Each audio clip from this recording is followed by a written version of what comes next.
السلام علیکم every one, میرا نام ہے معروف فاروق اور اس لیکچر میں ہم سٹارٹ کریں گے اپنا گرامر کا پارٹ بی. اس میں جو ہمیں ٹاپک دیا ہے وہ ہے میٹافر. میٹافرز کیا ہوتے ہیں؟ میٹافرز ہوتے ہیں ڈائریکٹ کمپیریزنز. کیونکہ ہم نے ابھی پہلے ٹرائی اگین میں بھی میٹافرز کیے ہیں اور تو اس پہ زیادہ ٹائم نہیں لگاؤں گی. بس یہ ہے کہ a figure of speech in which an implied comparison is made between two unlike things. کہ اچھا یہاں پر انہوں نے دیا ہوا ہے unlike things کہ جو ایک دوسرے سے نہیں ملتی جلتی لیکن ایکچولی وہ ملتی جلتی ہوتی ہیں. جیسے کہ اگر کوئی آپ کا کوئی دوست بہت چالاک ہے، بہت انٹیلیجنٹ ہے، ہم اس کو کہہ سکتے ہیں he is a fox. Fox کیا امپلائی کرتا ہے؟ فاکس سے ہمیں یہ پتا چلتا ہے کہ کوئی بہت چالاک ہے. ہم یہ نہیں کہیں گے he is like a fox. like a fox جب ہم یوز کریں گے تو وہ سملی ہو جائے گی. ٹھیک ہے، تو میٹافر کیا ہوگا؟ Direct comparison. اب ہم اس کے ایم سی کیوز دیکھتے ہیں تاکہ آپ کو اس کی بہتر سمجھ آئے. پہلا ایم سی کیو جو ہمارے پاس ہے، پہلا جو ملٹیپل چوائس کوشچن ہے وہ ہے Junaid is an ox. The metaphor is an ox. The metaphor is an ox and it means A. Junaid is deaf. اچھا Junaid is an ox یعنی کہ جنید ایک بیل ہے. بیل کیا ہوتا ہے؟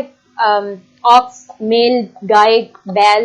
اچھا اب اس میں کہہ رہے کہ اس کا کیا مطلب ہے؟ آکس اگر کسی کو ہم کہہ رہے ہیں تو وہ کیا ہم امپلائی کر رہے ہیں؟ جنید از ڈیف یعنی جنید بہرا ہے، سنتا نہیں ہے. جنید از ویک، جنید کمزور ہے.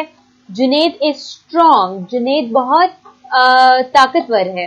تو اس کا جو آنسر ہے وہ ہے سی. کیونکہ آکس جب ہم کسی کو کہتے ہیں تو اس کا مطلب ہے کہ جی یہ بندہ بہت اسٹرانگ ہے، اس کو مارنا نہیں ہے، آگے زیادہ مار پڑ جائے گی. اگلا جو ہمارے پاس ہے وہ ہے نمبر 2. اس میں ہے Waleed is a real couch potato. Couch potato, Waleed جو ہے، کاؤچ کیا ہوتا ہے؟ کاؤچ ہوتا ہے صوفہ، پوٹیٹو ہوتا ہے جی آلو. تو یہ بیسکلی ہم ان لوگوں کو کہتے ہیں جو صوفے سے اٹھتے ہی نہیں ہیں، جو بہت لیزی ہوتے ہیں، جن کا کوئی کام کرنے کا دل نہیں کرتا، بہت سست ہوتے ہیں. تو the metaphor couch potato means وہ کہہ رہے کہ کیا اس کا مطلب ہے؟ A. Walid is always busy with some activity یعنی کہ ولید ہر وقت کسی سرگرمی کے ساتھ بزی ہوتا ہے، وہ مصروف ہوتا ہے. No. B ہے ولید is lazy ولید سست ہے. Yes. سی پھر بھی ہم پڑھ لیتے ہیں ولید likes to go outside and play. ولید کو باہر جا کے کھیلنا پسند ہے. ایسا نہیں ہے، اس کا جو آنسر ہے وہ ہے بی یعنی کہ ولید از lazy. couch potato. 3. Shahid is a volcano after hearing his brother borrowed his car without permission. یعنی کہ شاہد ایک آتش فشاں ہو گیا ہے کی طرح بن گیا ہے جب اس نے سنا کہ اس کے بھائی نے اس کی گاڑی اس کی اجازت کے بغیر لی ہے. اچھا the metaphor Shahid is a volcano means Shahid is angry. شاہد کو غصہ آ رہا ہے. شاہد lives in Japan. Shahid Japan میں رہتا ہے. شاہد has a triangle head یعنی کہ ایک اس کا triangle head ہے.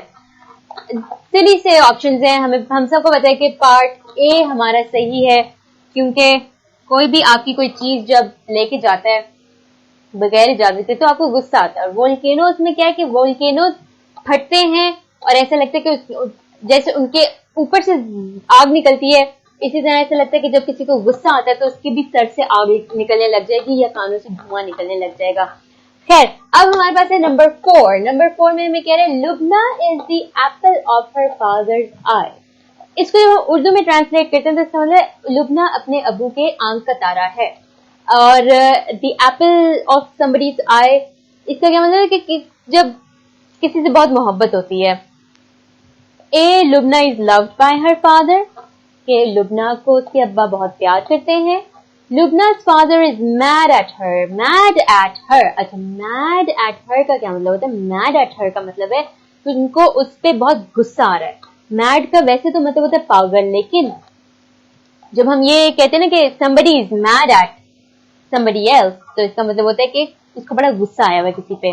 تو جب آپ نے یہ کہنا کہ میں آپ سے بہت ناراض ہوں یا میں آپ سے بہت غصہ ہوں تو آپ اینگری کی بجائے آپ کہہ سکتے ہیں I'm really mad at you. ٹھیک ہے، آگے ہمارے سے لبنا has an apple tree in her yard.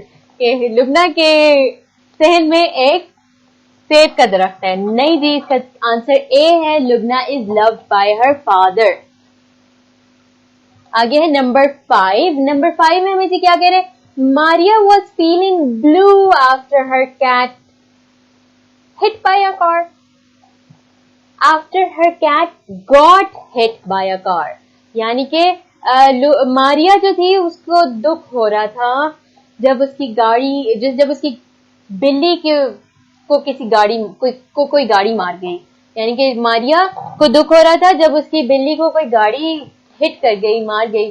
بلو جو کلر ہے وہ ہم ایسے ایسوسیٹ کرتے ہیں جب ہم کہتے ہیں I'm feeling very blue, اس کا مجھے بہت دکھ ہو رہا ہے. تو ماریا اس کا کیا مطلب ہو گیا جو آپشنز میں آ رہے ہیں. ماریا didn't like cars, ماریا کو گاڑیاں پسند نہیں تھی. ماریا was sad, ماریا دکھی تھی. ماریا wore blue frock, ماریا نے جی نیلا فراک پہنا ہوا تھا. تو اس کا آنسر آپ کا ہوگا ماریا was sad. B. آگے ہمارے پاس ہے فراز is a giant in his class, towering a foot over his classmates. یعنی کہ جائنٹ کا مطلب ہے کہ بہت بڑا شخص, یعنی جس کا جو سائز ہے وہ نارمل لوگوں سے کافی لمبا, یعنی 6 فٹ سے اوپر ہو. ڈپینڈ کرتا ہے کہ آپ کی کیا ہائٹ ہے, ہو سکتا ہے وہ 7 فٹ کا ہو. تو یہ بات ہو رہی ہے کہ فراز جو ہے اپنی کلاس میں سب سے زیادہ بڑا بچہ ہے. ایسا لگتا ہے کہ وہ باقی سارے بچوں سے 1 فٹ لمبا تو ہے.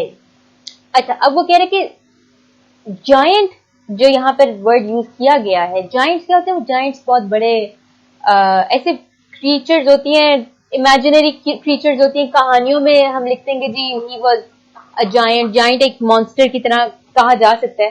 تو یہاں پر وہ کہہ رہے ہیں کہ جی جائنٹ کا کیا مطلب ہے. جائنٹ کا مطلب پہلا وہ کہہ رہا ہے فراز از شارٹ, فراز چھوٹا ہے. نہیں, Faraz is from a fairy tale, یعنی کہ فراز کوئی پریوں کی کہانیوں میں سے نکلا ہے. نہیں. سی ہے فراز از ٹال, فراز بہت لمبا ہے. تو یہ آپ کا جواب ہے سی. ٹھیک ہو گیا. یہ آپ کے ہیں 6 ملٹیپل چوائس کوسچنز میٹافرز کے. اس کا پارٹ سی بھی کر لیتے ہیں. اچھا, یہ ہے ریڈنگ کمپریہنشن کا پارٹ سی. گرامر دیکھ کے آپ نے کنفیوز نہیں ہونا. اچھا, اب اس میں ہمیں کیا کوشچن کیے جا رہے ہیں کہ میٹافر کا ہی آگے کی کنٹینیویشن ہے, کنٹینیو ہو رہا ہے وہ یہ ٹاپک. وہ کیا کہہ رہے ہیں, وہ کہہ رہے ہیں identify the use of metaphor in the poem and answer these questions. یعنی کہ آپ نے بتانے کہ اس پوئم میں کیا میٹافرز یوز ہو رہے ہیں. اب بات یہ ہے کہ جب ہم میٹافرز کی بات کرتے ہیں تو ہم سمبلز کی بھی بات کر رہے ہوتے ہیں. یعنی کہ جیسے ہم نے اس میں ایم سی کیوز میں کیا کہ فیلنگ بلو یا از اے وولکینو یا کیا کہتے ہیں از اے جائنٹ, یہ کیا سمبلائز کر رہے ہیں. سمبلائز کا مطلب یہ کس چیز کی نشاندہی کر رہے ہیں, یہ کس چیز کا نشان ہے, کس چیز سے کیا چیز ہم اس سے منسلک کرتے ہیں. تو اب یہاں پر کیا بات کی جا رہی ہے, what do the rich leaves symbolize, یعنی کہ جو rich leaves ہے, امیر جو پتے ہیں, وہ کس چیز کو سمبلائز کر رہے ہیں, وہ کس چیز کی نشاندہی کر رہے ہیں. تو وہ کیا کر رہے ہیں, they're symbolizing rich people. The rich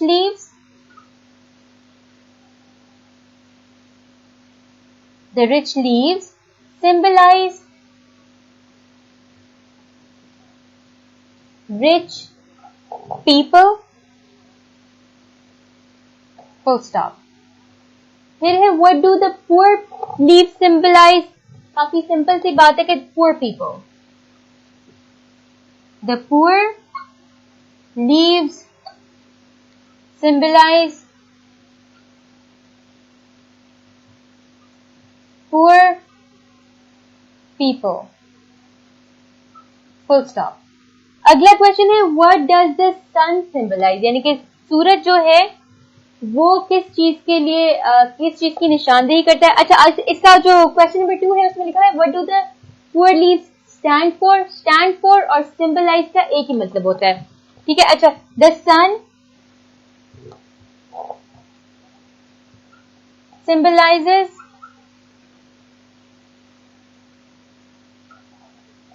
equality and equal rights.